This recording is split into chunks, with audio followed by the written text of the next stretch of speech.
Today, we're going to go over how to install the Samsung Frame TV, otherwise known as the Frame TV.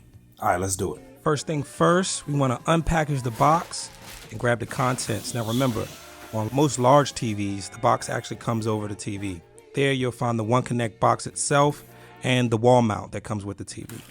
So we're going to start with the wall mount box. Let's go ahead and unbox that. And what you'll see is the manuals and these sticky back plates that you'll go ahead and peel off and place with the arrow facing towards each other. Perfect. Next, in this package here, you'll find 2 sets of screws. So you got mediums and smalls. I like to use the small ones. They're size M8s, and they will attach these backside brackets. Now, one thing I want you to notice, on these brackets, you'll see an L for left side, and on the opposite one, you'll see an R for the right side. So using those screws, we're going to attach that to the back side of the TV. Perfect. All right, now we're going to do the same thing for the right side. Notice the R. All right, get that screwed in. All right, wonderful. All right, so this is our canvas where we'll be placing the Samsung Frame TV today. So first thing I like to do is go and get a measurement, right? So I'm basically grabbing the height of the television. So once I lock that in place, looks to be about maybe like 28 inches, let's say. Then I'm gonna flip it around, and now I wanna find my point where the bracket will actually hang, okay? So that's about 9 inches and some change. So we're going to take that number over to the wall. And now what I'm going to do is make a mark. So I'm going to mark the bottom where the bottom of the screen should be.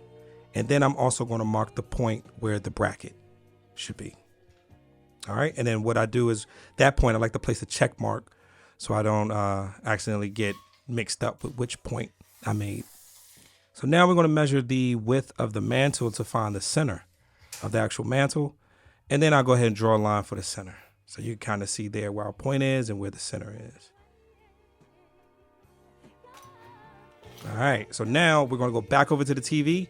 And what I like to do is grab the width of the actual brackets and bring that over to the wall. Keep in mind, you don't have to do it this way. The box actually comes with a template that you can tape up to the wall, but I find this to be much easier. Now with my center point, I can make a mark on the right side and the left side. And I'll show you this here in a second. So this is my laser tool. So that's going to align where I made my check mark. I can make what's called like a cross pretty much. And this will, don't worry about it, this will all make sense here shortly.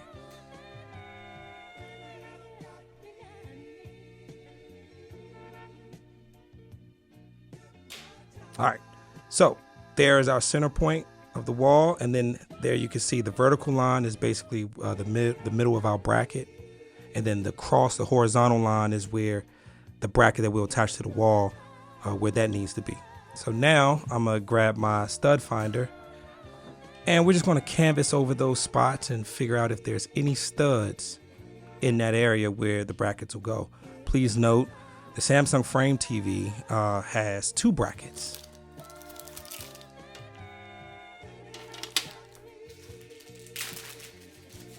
So right here, we're going to start with the right side. All right, and basically, boom, where that cross is, the vertical line should be in the middle of that indentation, and then the cross should sit right where your bracket will rest. So once you get that lined up, you want to go ahead and outline your drill holes and your marks. So a lot of times with the Frame TV, I use snap toggle bolts, which I'll show you here in a second. Boom. So where there isn't a stud present, you can use these anchors, which hold about 75 pounds. You just want to distribute them evenly and make sure that you use a sufficient amount.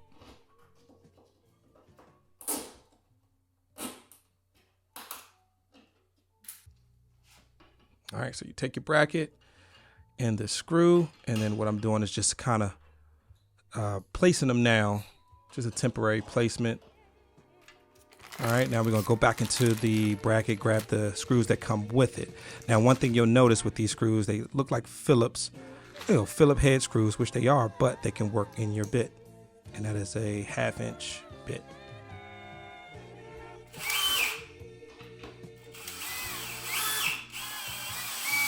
Get that all drilled in. And then as for the snap toggle screws, we're going to use our screwdriver and get those lodged in as well. All right, perfect. And one thing you want to note as you're doing it, you just want to make sure that your lines are lined up perfectly. Okay, so horizontal line is there and our vertical line is right in the middle. Perfect.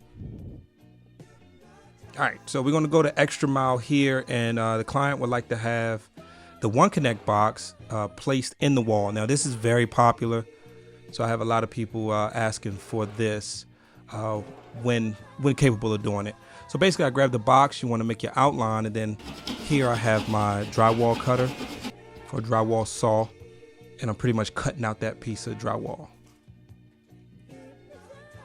Now, I did make sure that I was in between both studs. All right, so now I'm going to get my dry fit in, make sure it fits perfect. Good, take it out. And we're going to have to start drilling. So now what we need to do is source power up to that box. So what I'm doing now is checking for studs all the way over to where my nearest outlet is, which was about just a little ways outside of the left side of the fireplace. Now I'm taking my auger bit and I'm creating my path. So there's a stud right there on the left side of that entry. So I'm just creating a hole so that I can route my wires through. All right, then I'm taking this circular bit and pretty much doing the same thing, just trying to make it so that it's not as, not as bad, not too much damage on the drywall. Everything that we're doing here, we can replace. So now that I have this other stud, I'm creating a pathway through it.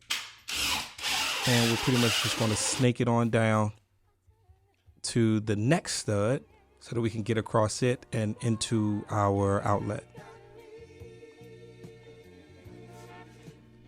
And what you see me using right there is, I like to call it my poker tool. Create little holes, and then I outline the square with my blade, my box cutter. And then pretty much that just gives me a guideline for cutting it out and getting that piece of drywall off the wall and nice and clean so that I can place it back in the end.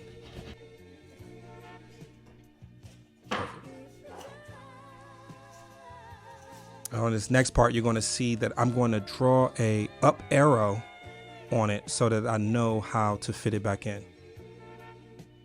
You know, as you're doing these type of things, you may have little chunks and little pieces all over. I like to put an upward arrow. So then I know, oh, this way up when I place it back into the wall. All right, so here's what we did. So we created a path through drywall. A path through the stud, through the second stud, on down to this stud, because our outlet is actually on this left side of the stud there. So that's our end point. But guess what? As I was going, I didn't account for this here. For some reason, I didn't pick that stud up, or maybe I just wasn't paying attention. But that's 3, and that's normal. That's typical around a fireplace. So what I had to do was notch those as well. Basically the same thing, create a path. And basically what I'm doing now is creating my run using fishing rods and ceiling fan strings.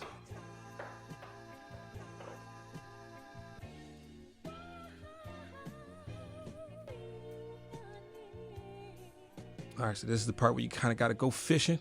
All right, find it. Perfect. Now we're going to take some Romex wiring, our electrical wiring, tape it up, and get that bad boy pulled. So our end goal is to bring it through the stud that's top right there, basically inside of the recessed box. What I don't show is I actually take a unibit, create a little hole right there, as you see, that aligns where we made our hole, so that nothing pinches on the inside. So you'll see I'll pull that through, and then that fits right inside perfect. All right, now your recessed box typically will come with screws to kind of help align it. So in this case, since we're right on the stud, I can go right into the left side of the stud and then I can go right into the right side of the stud.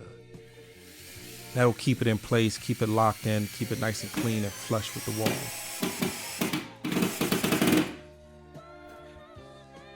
All right, this here is our female end that we'll use today. Basically, I'm going to attach that to this endpoint so that the One Connect box has something to plug into.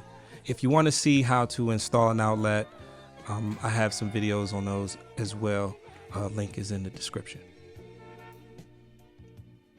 All right, so now what we're doing, now we have power, everything is working.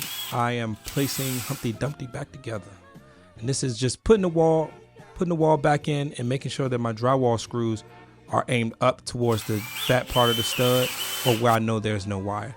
Now the wall is ready to be patched and painted.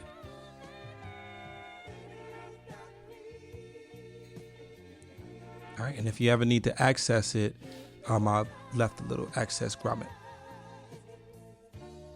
All right, so here's what we have. So we have power inside the box, we have our access grommet, and we have our hose patch, and we are safely connected to the outlet.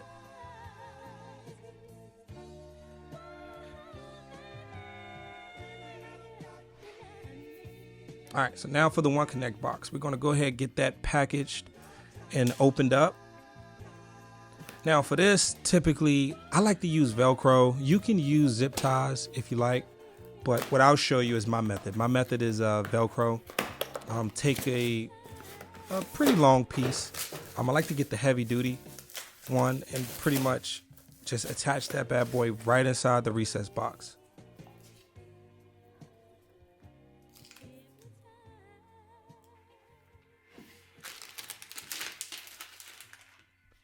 All right, so here I have my 2 strips that I'll be using. So I'll line them together, rip off the plastic. That part is always kind of tricky. Yep, smash that right on there. And then we're going to place the box with the port, with access to the ports there. Now, I'm mindful to keep some space at the bottom and some space at the top.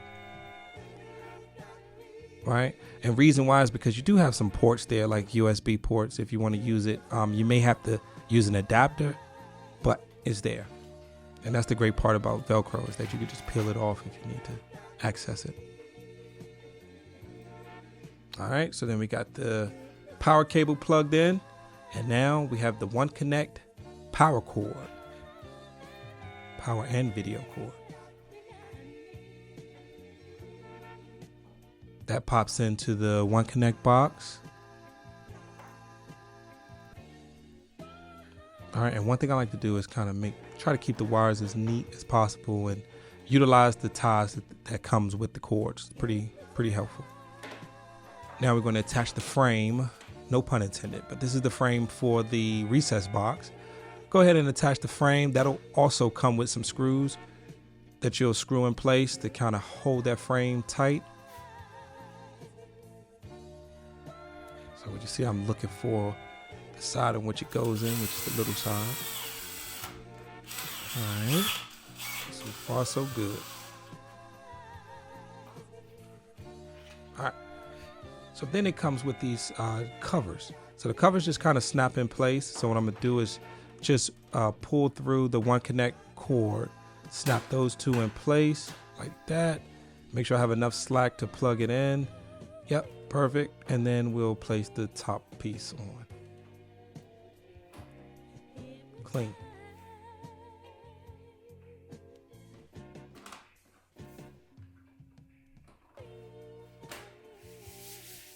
All right, now we're ready for the grand finale. Now, the remote control. This is a solar powered remote, which I love. I call it the spaceship remote. All right, and at the bottom, there's a tab. Be sure to pull out the tab or the remote won't work. Don't want you to return the whole beautiful television because you think you got a bad remote. All right, and then this part here is crucial, the cleanup. Got to clean up your mess. Now we ready. Now we have action, baby. All right, so you're going to pull down the clamps. And this is especially if you're doing this by yourself, okay? So this is my technique. Pull down the clamps, come from behind. I call it the slam dunk method.